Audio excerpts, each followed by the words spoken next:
Hey, what's going on, everybody? I'm Nick Push. Thanks for tuning in. Today, I want to talk about Cobra Kai Season 5. Full spoilers, guys. The season has been out for a week. I finally just finished it very late last night, and I wanted to kind of get my thoughts out there. Obviously, if you couldn't tell by the name of my channel, I usually deal in horror movies, but I'm branching out a little bit and starting with this show because I'm a big fan of this show. I don't think it's the greatest show in the world, but it's probably the most fun I've had watching a TV show in a long time. So I'm a big fan of it. Probably more of a casual Karate Kid fan, but as far as the show Cobra Kai goes, yeah, it's good. I enjoy it, and I have a good time. So before I get into my thoughts, comment down below and tell me your thoughts on this season or the show in general. Did you like where they took this season? Did you like certain characters? Did you dislike certain things? Tell me below. I also have a lot of ranking videos for this series planned. So do me a favor and hit that subscribe button so you can keep up with all of them. Real quick before I get into my thoughts, I am not a reviewer per se. So this is just kind of my general idea. I made some bullet points, and I'm just going to kind of talk off the cuff about, things I liked and things I didn't like. What I originally was planning was giving you guys all the list of things that I liked about this season, and then all the list of things that I didn't like about this season, and then talk about certain characters and things like that. The more I thought about it, once I got to the character section, I was just going to be repeating myself, repeating beats that I already hit. So what I'm basically going to do is give you guys my favorite aspect of this season, my least favorite aspect of this season, and then go over a handful, like 10 characters that I want to talk about. And as I'm talking about those characters, I'll get into the things I liked and didn't like about the season. I'm also going to give you guys, at the beginning of my character list, my 2 MVPs of this season. 2 characters that I thought just stole the show and were the best part of the season. So, let's start right off with my favorite part of this season. My favorite part of this season, and this is just general, like I said, we'll get into more specifics as I go over the characters, but my favorite general aspect of this season is the stakes. The stakes of this season seemed extremely high, whether that was in battles that looked like they were battles to the death, or whether it was in just Silver and Cobra Kai kind of taking over the valley, and in the process kind of taking karate over the world. So the stakes of it were higher than they've ever been, and you could just feel that. You could just feel the tension building as it built to that.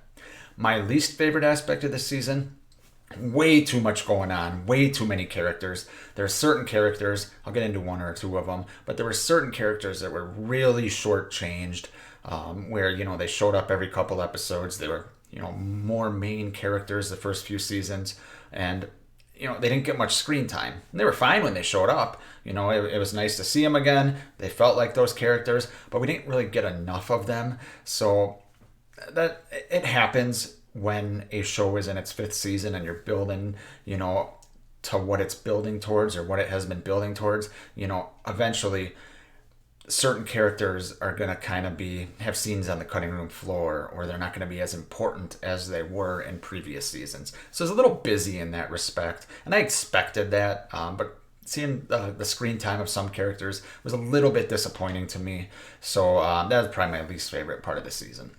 So let's get into our characters. Like I said, I have 2 MVPs of this season. I'm going to do them first. My first MVP of this season, I'm going to bring his picture up here. Terry fucking Silver. My God, guys. So, as I said, I'm only a casual Karate Kid franchise fan. I've probably only seen Karate Kid 3, maybe 2 times, maybe 3 times. And it had been a while since I saw it. I didn't think anyone would top Kreese as a villain. I was wrong. Terry Silver was fucking diabolical this season. He provided a physical presence that, he could kick anyone's ass. He obviously had all these resources with his money and his brain. He seemed just, 3 steps ahead of our protagonist. So Terry Silver probably is my MVP of this season, or at least tied with the next person I'm going to talk about. So many great scenes with him. It starts out where he is taking over Cobra Kai. He has a plan to take over the valley with Cobra Kai, and eventually globally, it's revealed towards the end of the season. But, Daniel kind of lets it out that he's going after him. I'll get into that. And Terry Silver just isn't going to have it. There's a few scenes, where Silver just shows up and it kind of makes your stomach drop. He shows up at, I think it's a country club or something, buys a round of drinks for Daniel and Chosen, and can't remember who else. It might have been Daniel's cousin or whatever. But he does that. And then there's a scene when Daniel's in the sauna by himself, and he hears a voicemail that he left for Silver's lawyer back in the day to kind of get some proof that Silver was up to no good. And Silver just kind of emerges. He plays the voicemail out loud and just kind of emerges into the sauna. And it's fucking scary. There's also a scene where Daniel is trying to get Stingray to tell the truth about what happened. He shows up at Stingray's apartment that Silver obviously has financed. And Silver is there. And Silver beats the living fuck out of Daniel. Like, beats the living fuck out of him. Like, it's scary. Silver is a presence. There's also a scene where Silver is hosting a charity event, unbeknownst to Daniel and Amanda, and it's really important to Amanda, and he plays Daniel like a fiddle. He uses Daniel's, hot-headedness against him. He buys these bonsai trees, for like $30,000. Just to mock Daniel, basically. Says he's going to use him for mulch. Obviously, hitting Daniel where it hurts. And then he basically orchestrates where Amanda leaves Daniel temporarily, and Daniel loses his family because of his obsession with Silver. And then there's, the end scenes at Silver's house where he's in a huge fight, specifically with Chosen, and he's using a sword, and he's literally cutting Chosen up. It is badass. Silver is fucking badass. I loved what they did with him. Like I said, not only is he a physical presence, he is smart as hell, he's got the resources, and he is absolutely diabolical. Excellent villain. I heard someone refer to him before the season, before I watched the season, I should say, as like a Bond villain. I would agree with that. He is that good. So Terry Silver is MVP number 1. Brings me to MVP number 2 of the season. Shockingly, to me, it was fucking Chosen, guys. Chosen, again, like Silver, steals every scene he is in. The season starts out with him essentially swimming naked in Daniel's pool and Amanda seeing him. So it's like, okay, he's going to be comic relief, the fish out of water, and he plays that perfectly. He then goes undercover in Cobra Kai as a sensei. Silver eventually figures that out, but him and Silver have some good dynamic there while he's undercover, and then he beats the shit out of some of the other senseis before Silver brings in a team of senseis from I think like overseas or something like that. So many good scenes with him. They give him a little heart at the end too, where he calls I can't remember her name, the female that apparently he's always had a thing for, but he feels so much shame for what happened in Karate Kid 2. That is great. My favorite Chosen moment, and I'll get to his fate at the end in a minute, but my favorite Chosen moment is I can't remember what else is going on in this episode. I think it's episode 7, but Chosen is essentially teaching the Miyagi-Do Eagle Fang members by himself one day at the Miyagi-Do facility. And he basically gives all these kids these eggs, and he's like, protect these eggs. So the kids scatter about to protect those eggs, and Chosen just shows up with these weapons and just destroys all their eggs. He's like, it seemed like a slasher villain, the way he just kind of would show up. And the kids would be like, no, and he'd just destroy their egg. And finally, the kids learn the lesson that put all the eggs in the middle, all your eggs in one basket, which I know you're not supposed to do, but then they can defend the eggs together. So it was a great lesson.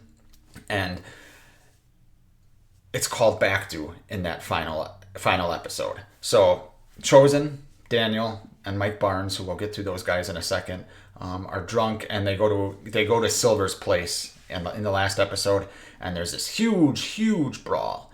Like I said, Silver is attacking Chosen with a fucking sword. Chosen has, I can't remember the weapon, the same weapons that Raphael from the Ninja Turtles has, and they're battling, and Silver's cutting Chosen up, cuts him up, leaves him for dead. Okay, there's blood everywhere. Chosen's arms are cut, his back is cut. Silver did a number on him, and Chosen's a badass. Chosen had the upper hand and then got distracted, but the final scene where the kids are in the last episode and they need to protect this tablet so they can basically expose Silver. They can expose him, and they basically hacked into his security footage, and they're going to put some of the clips of him admitting that he cheated on their Cobra Kai's YouTube channel. So the Cobra Kai students are there and they're attacking all the our protagonists, and they need to use the lesson that Chosen taught them to protect the person with the tablet. So Chosen's left for dead, and the kids are using the lesson that he taught them. Now, Chosen survives. I don't want to say I'm upset that he survived, guys, but I thought it would have provided a lot more weight to the story, to Silver's evil, and to the kids using that lesson they learned if Chosen did not survive. I think it'd be cool. I understand why they didn't do it. This is more of a I don't want to say family-friendly show, but it's more of like a fun show. If you're killing people with swords, like physically killing them, it takes this show to a fucking dark level. So I understand why they didn't do it, but narratively and from an emotional arc standpoint, I think it would have been better if Chosen died at the end and the kids used the lesson he gave them to save the day and basically defeat Cobra Kai. So Chosen and Silver are my two MVPs. I just wanted to touch on a couple other characters here, give you guys my thoughts on what they did with them this season, and then, like I said, tell me your thoughts on the season as a whole or any specific character moments you really liked. So let's get to the other characters. The next character, I just made a bullet points of about eight other characters here. Might not go into as much detail as I went with my two MVPs, but let's start with Johnny Lawrence. Johnny is in a different place this season. He obviously has left Eagle Fang Karate because they lost the bet at the end of season 4 to Cobra Kai. He starts out the season going after Miguel, who's down in Mexico. He's repaired his relationship with Robbie, which is good to see. And then Johnny's going to be a father. Johnny knocked up Carmen. And what it did was it gave Johnny purpose. Johnny has tried to grow, tried to learn from his mistakes, and he's failed a lot, right? But now that he has a purpose, Johnny's got his life together. And that was refreshing to see, because we've seen Johnny down in the dumps a lot, right? We've seen him down in the dumps. We haven't seen, Johnny realizing his potential, realizing that he doesn't need to let, one kick, as he says, ruin his life. He can look to the future. I liked him working with Miguel and Robbie to repair their relationship. I just liked what they did. There's a scene where Daniel comes in, and Daniel's basically on a bender, and Johnny and Daniel's roles are reversed. And Ralph Macchio actually mentions that. He goes, geez, if you're saying this to me, I must be really bad. So I really liked what they did with Johnny here. I liked the battle at Silver's house at the end too. I mean, they're going to fucking kill Johnny. And then he sees the ultrasound picture come out, realize he has something to fight for, and essentially starts kicking ass. Believable. It's up for debate, but it was fun. That's kind of the probably the theme of the show. Is it believable? I don't know, but it's fun, and you got to suspend your disbelief. So I liked what they did with Johnny here, and obviously there's that scene from the trailers, where he's an Uber driver, and you get a lot of comedic moments like that as well. So next character, Danny LaRusso. Danny's arc was interesting this season. He started out where Johnny's moved on, right? Danny's just obsessed with taking down Silver and Cobra Kai because he knows more than anyone what Silver is, right? He knows what Silver's gonna do. Might not know exactly the plan, but he knows Silver is up to no good, right? So he's just obsessed. He sticks Chosen to do undercover work, like I said. Like I said, Silver basically plays him like a fiddle at the beginning of this season. Danny loses his family. One of my biggest qualms from this season is he lost Amanda and the kids. They went off because of Daniel's obsession with taking down Silver, and that only lasted one episode. I would have liked if that lasted like 3 episodes. Provide more stakes, like they really might be gone, but by the next episode, Amanda already realizes what Silver is and what Silver can do, and Danny's got his family back. So I would have liked that to last a little longer. Danny's still making impulsive decisions. For a character that is so beloved and as this beacon of good in this franchise, Danny's kind of a hothead. He always has been. So I thought it stayed true to his character, some of the decisions he made, being obsessed with taking down Cobra Kai and things like that. So overall, I liked Daniel this season. Is it his best season? Probably not, but it fit with his character, so I was fine with it. If I had to choose a third MVP, it would be this next character, and that is Tori, of all people. Tori's had an interesting arc, so to speak. Obviously she was a huge bully, for the first seasons, 2 and 3 and part of 4. And then, she developed the relationship with Amanda LaRusso a little bit. And then, she came to the realization at the end of the last season that Silver paid off the ref so she could win. Okay? So she is here visiting Kreese in prison and kind of playing double agent a little bit. But no one knows that. She does not want Silver and Cobra Kai taking over, and it provides a lot of challenging dynamics for her character because she still has to be them, but she doesn't want to be. And one of Silver's senseis, this female sensei, who's a badass, by the way, kind of senses that. And then Tori sees, I can't remember the name of the girl, the other girl joined Cobra Kai, and she's got a similar family situation to her, so she wants to, protect this girl from becoming like she was and things like that. And finally, at the end, we got her reveal to Sam that, what happened with Silver paying off the ref and things like that. So, a lot of good character dynamics. She ends up joining the good guys, so to speak, at the end. Sam visits her at her apartment and sees the way Tori's been living, sees the feet of the mom, Tori's mom in the other room, sees, food scattered all over, Tori's knuckles bleeding from kind of a punishment/training session. Tori's got some emotional scenes here, so she really does a great job with it. The actress Peyton List, I think her name is, plays it very well, and I really like what they did with Tori, taking their time for her to come full circle and making it believable. In season 3, when Hawk turned back to the good side, it wasn't really believable to me, but what they did with Tori, it was really believable. So I liked what they did with her character. Moving along here, guys, gonna touch on a few more people, probably a little quicker now. Touch on a few more people and then we'll be done here. But next on the list is Miguel.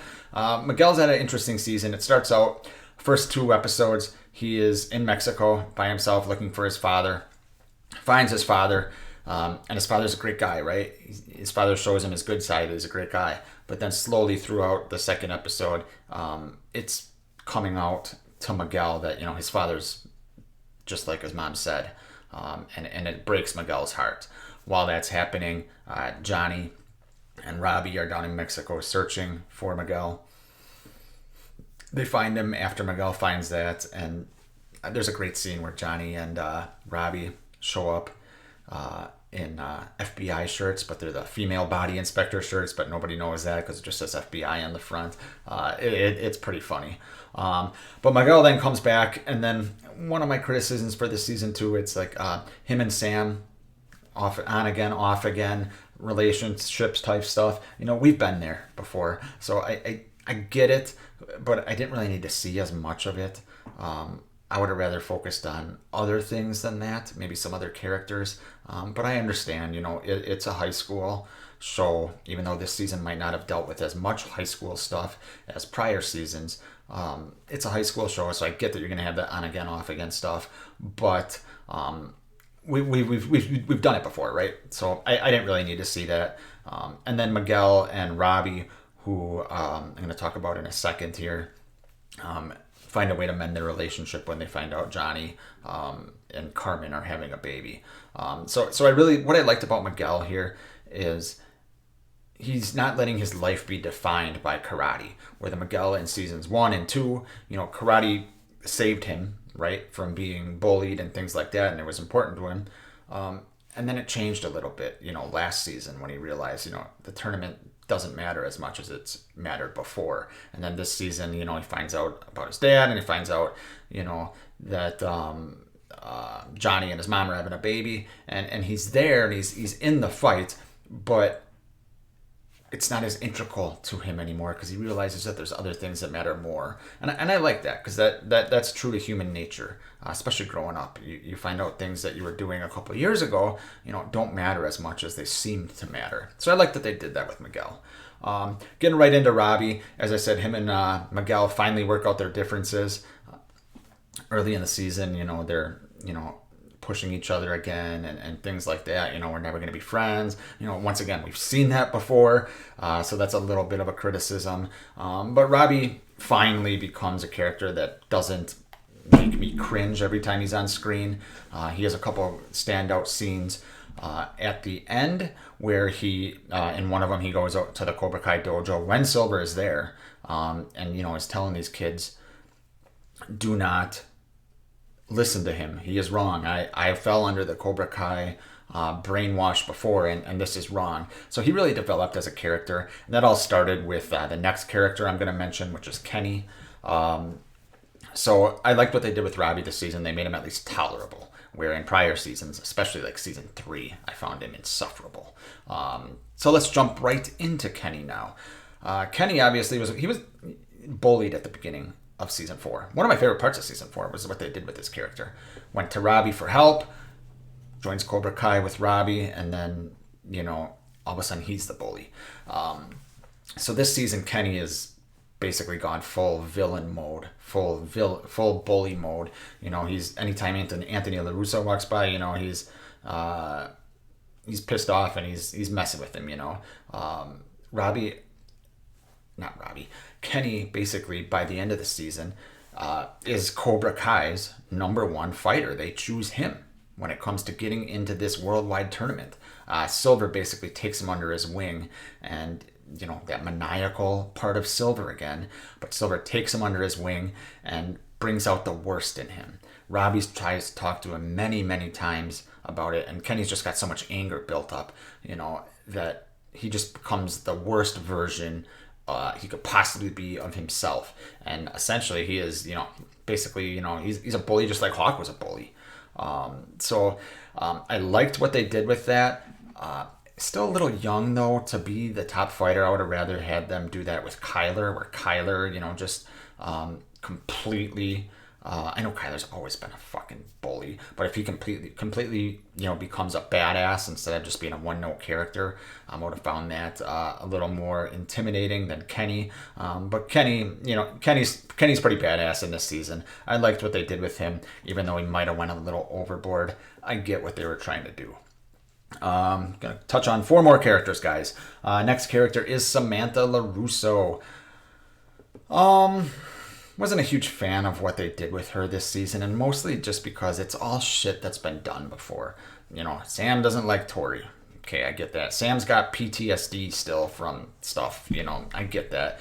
Sam's, caught in the crossfires of this because of her father and Johnny and things like that. I liked what they did with her in season 4, where she realized, we need to learn both ways, Johnny's way and my dad's way. But here, she needs a break from karate. Then she needs a break from Miguel. Then karate starts up again, and she's back in karate. Then she wants to be with Miguel again, and it's just too much. We've seen it all before, So overall, I still like Samantha LaRusso. I think she's a great character, and I like that she had her time to shine in this season and win the fight to get into the that world tournament or whatever it's called. But overall, I wasn't a huge fan of her character development this season. Let's talk about a character that had an interesting part of this season, and that's Mike Barnes. So I loved what they did when they introduced Mike Barnes. Daniel and Chosen show up, they're following him. they see that he is up to something, and then he ends up just owning a furniture store. And then there's the great thing where Chosen attacks him, and him and Daniel have a good talk about what happened 30 years ago, and Barnes has moved past it. He regrets it, and then all of a sudden, a day or so later, Silver presumably burns his store to the fucking ground. Okay, and that's how an episode ends, and it's like, holy shit. So my thought was, okay, Silver's gonna find a way to blame this on LaRusso, and Barnes is gonna join up with Silver, right? Well, here's what happened after that episode regarding Mike Barnes. Nothing. Oh, final episode. Mike Barnes has hopped up on drugs. He steals the limo with Chosen, Daniel, and Johnny in there. Starts pushing him around, saying that Daniel ruined his life. And then him, Johnny, and Chosen go to fight Silver at his house. Barnes starts fighting. One of the senseis gets knocked out. Nothing. Johnny's about to get killed. Barnes shows up out of nowhere, helps save him. The end. Oh, no. Barnes steals a painting from Silver's house, and that's probably worth more than the furniture store. That's it. Something's missing here, guys. Were they planning more? What's going on here? Because the introduction to his character, that episode was fantastic. That was great. But then nothing? It seems odd to me. I didn't like it. I feel like they had something else planned and something happened here. So big criticism for me is, after the greatness of seeing Barnes and seeing his character moving on and great conversation with Daniel at the beginning of the season, then there's nothing until the little bullshit stuff at the end. So didn't like that. Had a lot of potential based on what we saw the first time Barnes showed up, but they blew that for whatever reason, or there was a reason that he wasn't there behind the scenes or something like that. So a little bit of a criticism there. Two other characters I wanted to touch on. Next is Hawk. Eli. I thought Hawk, like I mentioned earlier, there were just too many characters this season. And Hawk kind of is one of those characters that got left in the background. Obviously Hawk went full on evil after being bullied, kind of like I was talking about with Kenny. Hawk, turned back in a not really believable way. He won the All Valley last year. He got his confidence back, even though he lost his mohawk. He didn't really do much this season. They chose him, Robbie and Miguel chose him to fight Kenny to get into the worldwide tournament. So he had that to do, even though he lost. Kenny fucking knocked the wind out of him with the silver bullet that Silver taught him. And then Hawk had a few scenes with Dimitri when they were hacking into Silver's security footage in the last episode. That's about it. So Hawk's a good character. I just wish they would have found some more things to do with him this season.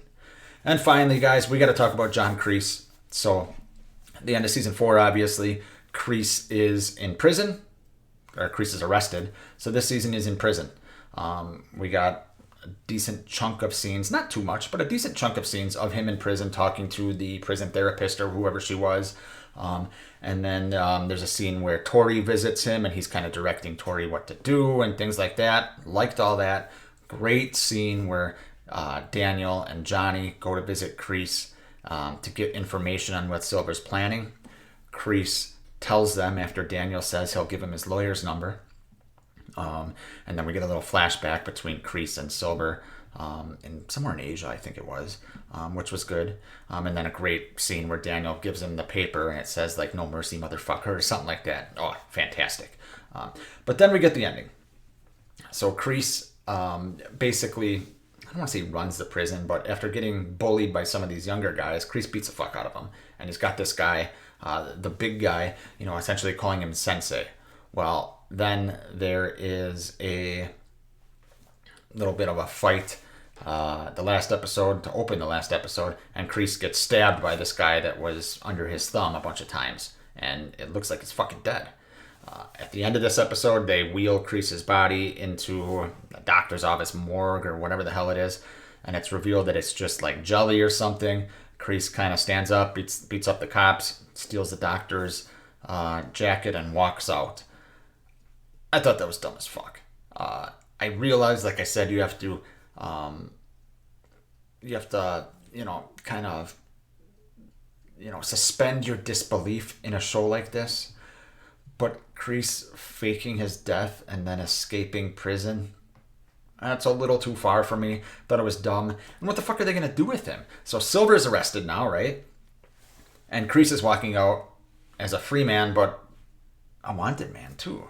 So I don't know what they're gonna do with him. They can't just have him take over Cobra Kai again. Maybe they will have Kreese down in Mexico or some other country starting a new dojo, and this dojo will be taking over the world because he's not going to be wanted down there, right? And this dojo will get admittance into that worldwide tournament that Eagle Fang / Miyagi-Do is in, and maybe that's what'll happen.